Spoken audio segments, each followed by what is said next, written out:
a belated Happy New Year and Happy New Decade to everyone. And yeah, I got a pretty good feeling about this. I know there's a lot of uncertainty in life, and I know not everyone believes that kind of the changing of the year, the changing of the decade really means a lot for, mankind, essentially. But I gotta say, I'm really happy. The 2010s came with it a lot of problems. I feel like our digital world, our addiction to cell phones, our addiction to social media, our desire to do everything over the screen created some problems, some loneliness and stuff like that. We had suicides going up and some problems with obesity, kind of all related to loneliness and violence and stuff like that. But this year feels different. I quit my job on December 6th, and I just had 6 job interviews in this one week. I'm going to be employed again really quickly, and I'm just glad, because every other time previously when I quit a job without having something else lined up, people have always told me, oh my gosh, you're so reckless, you're out of control, you're going to have a gap in your resume and stuff like that. But after I quit my job on December 6th, I went to Creative Connections, a Friday morning meetup group that I went to a lot in 2018. And the new leader, Sarah Howard, told me that's the only way she ever quits. And so now it's like everything's normal. This is going to be a rough week for sure. This whole thing is really surreal. People are panicking and never thought I'd live through a pandemic. This doesn't even really feel like America out there to me, to be honest. All the bars and restaurants are closed. Everyone's stockpiling toilet paper. There's all sorts of restrictions. Can't really go anywhere. The first couple of weeks of this whole thing, at least here in Colorado, the weather was decent, pretty warm. I could go out, do bike rides, do some walks, but this week is a cold snap. The snow is back. It's definitely going to be the roughest week of the year. Just have to power through it. But I have a feeling we're going to get through this. I saw something really encouraging a couple of weeks ago when I was walking outside, and I saw a couple sitting on their front porch and another couple sitting kind of at the other end of their yard, and they were just hanging out. And I realized, yeah, we're going to find a way. And that day I actually went home and took the money I'd saved for my new job, only a few $1,000s, invested in the stock market, because I figured, yeah, we'll come back. Well, everyone, 2020 is the year that just keeps on giving. Just as we were starting to get back some semblance of a normal life, if you want to call it that, just as the bars and restaurants were starting to reopen, now all of a sudden we got a curfew in place. We got some protests that are getting a little scary to some people. It took me a week to actually watch the George Floyd video, and it was just so sad and so surreal, and I just can't even believe all this stuff happens. Well, I guess I can, because it's not like people haven't been talking about it for decades and everything like that. I just hope we'll get the right message from all of it, and I gotta figure out what to do, if I want to join in or just kind of hope everything gets better. I just hope we can still have a good summer.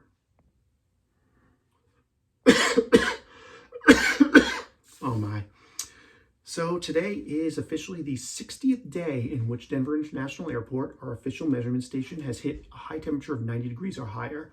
Our all-time record, I think, is 73, and we might still hit it if we stay warm, stay hot like that. But oh my gosh, the air, just every night there's a bright orange sunset. The air smells like campfire. There's fires all over the state and roads closed. It's really kind of put a damper on what has otherwise gotten to be kind of a little bit of a productive summer. I've been able to make the most of this pandemic, do some meetups outside, patios, a little bit of restaurants and bars when you can. I actually think they came up with a pretty clever way to keep people with that 6 feet social distancing thing. I went to Fuzzy's Tacos, and they said stay 6 tacos apart. I went to Pizzeria Locale, and they said stay 2 pizzas apart.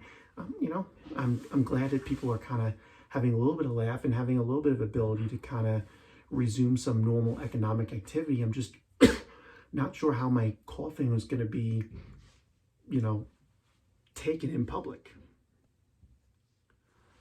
Well, I think we all knew that the election would not be decided the night of, which I'm actually kind of a little bit nostalgic for right now, because I'm remembering elections in the past where it would mostly be decided the night of. Sometimes it would wait till the next morning. You have to wake up and see if they called Ohio.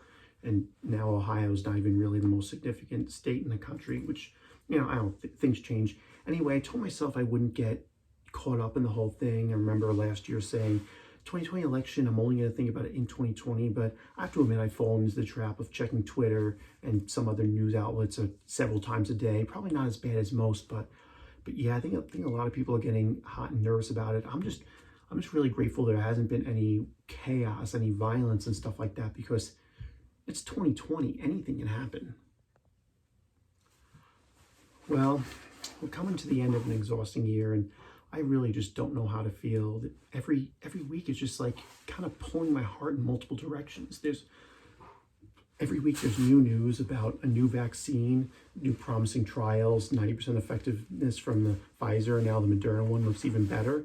And the stock market's rallied. I'm now up several $1,000s for the year, which is fantastic. But also the second wave is hitting really hard, and the numbers, the case counts, the stuff is just kind of worse than ever before. And deaths haven't been quite as bad, but people keep saying they're going to catch up. And we got this whole kind of March, April like restrictions are mostly back again, and it's going to be a rough winter, a winter of despair. But at least it's looking like after the winter we're going to find a way to climb out of it. And I just wonder what kind of world we're creating. Like a lot of people talk about getting back to normal, but the normal we had before the virus is not really a normal I want to get to, with over 50% of people feeling disengaged at work, a lot of people feeling they have no one to confide in, or the loneliness. I'm worried this whole pandemic made us double down on this whole wanting to do everything digitally thing, which never really made me too happy. I just hoping that as we head into 2021, here's a positive message in a chaotic time. As we head into 2021, let's find a solution. Let's not go back to the previous period, but let's find a way to make a better world. And I have some ideas about how to do it with my podcast and my community group idea, and hopefully you all have some great ideas too, and I want to encourage you. Anyway, happy end of 2020.